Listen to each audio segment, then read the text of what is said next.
భారతీయ సనాతన హిందూ సాంప్రదాయంలో మన ధర్మం లోపల మానవుడు మోక్షాన్ని సాధించడానికి అనేకమైనటువంటి మార్గాలు ఉన్నాయి. అందులో మానవ జీవితానికి పరమావధి మోక్షం. మానవుడు జనన మరణ చక్రం నుండి విముక్తి పొంది శాశ్వత ఆనందాన్ని అంటే పరబ్రహ్మను సాధించడం, ఈశ్వరునిలో ఐక్యం కావడం, విష్ణు సాన్నిధ్యం పొందడం, ఇలా రూపాలు దారులు ఏవైనా మోక్షం అనేది ఒకటే. అయితే అనేక మార్గాలు ఉన్నప్పటికీ కూడా మన పురాణ ఇతిహాసాలు చెప్తున్న ప్రకారంగా కూడా జ్ఞాన మార్గము ముఖ్యమైనటువంటిది.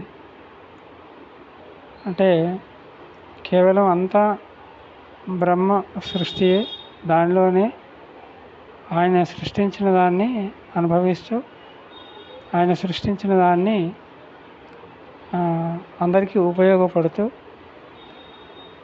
జ్ఞానము అందులో ఉండేటువంటి నీతిని అంతా తెలుసుకొని వైరాగ్యం కలిగి ఉండడం అదొక మార్గం. తర్వాత భక్తి యోగం, నవవిధ భక్తి మార్గాలని కూడా మనకు చెప్పిండ్రు. శ్రవణం, కీర్తనం, స్మరణం, పాదసేవనం, అర్చనం, వందనం, రహస్యం, సఖ్యం, ఆత్మనివేదనం. శ్రవణం అంటే చదవడం, కీర్తనం శ్రవణం అంటే వినడం, కీర్తనం అంటే చదవడం, స్మరణం అంటే స్మరించడం, నిరంతరం దైవ స్మరణ చేయడం, పాదసేవనం దేవతార్చన చేయడం, అర్చన, వందనం నమస్కరించడం, రహస్యం, సఖ్యం, ఆత్మని, ఇలా అనేక మార్గాలు ఉన్నాయి. ఎవరెవరికి ఏది అనుకూలంగా ఉంటే వారు ఆ మార్గంలో ముందుకు వెళ్ళవచ్చు. తర్వాత కర్మ మార్గం కూడా ఉంటుంది. కర్మ మార్గంలో కూడా మోక్షాన్ని చేయవచ్చు. ఎట్లా అంటే మనకు భగవంతుడు సృష్టించినటువంటి ధర్మం ఏదైతే ఉందో అదే మార్గంలో నడుస్తూ మన కుటుంబ కర్తవ్యము, సమాజ కర్తవ్యము, అంకిత భావంతో పనులు చేస్తూ ముందుకు వెళ్తూ కర్మను ఆచరిస్తూ మోక్షాన్ని కూడా పొందవచ్చు. భగవంతుడు శ్రీకృష్ణుడు కూడా భగవద్గీతలో ఇదే ఉపదేశించారు. ప్రతి పనిని కూడా భగవత్ అర్పితంగా చేయాలి. ఇలా శ్రేష్టమైనటువంటి జీవన విధానంలో గృహస్థులకు కూడా చాలా విశేషమైనటువంటిది. తర్వాత రాజమార్గం, ఇది పతంజలి మహర్షి ప్రసాదించినటువంటి అష్టాంగ యోగం. మనసును ప్రాణాన్ని అదుపును చేసి సమాధి స్థితిని అంటే ధ్యానం, యోగా ఇత్యాది క్రియలు చేయడం ద్వారా కూడా మోక్షాన్ని సాధించవచ్చు.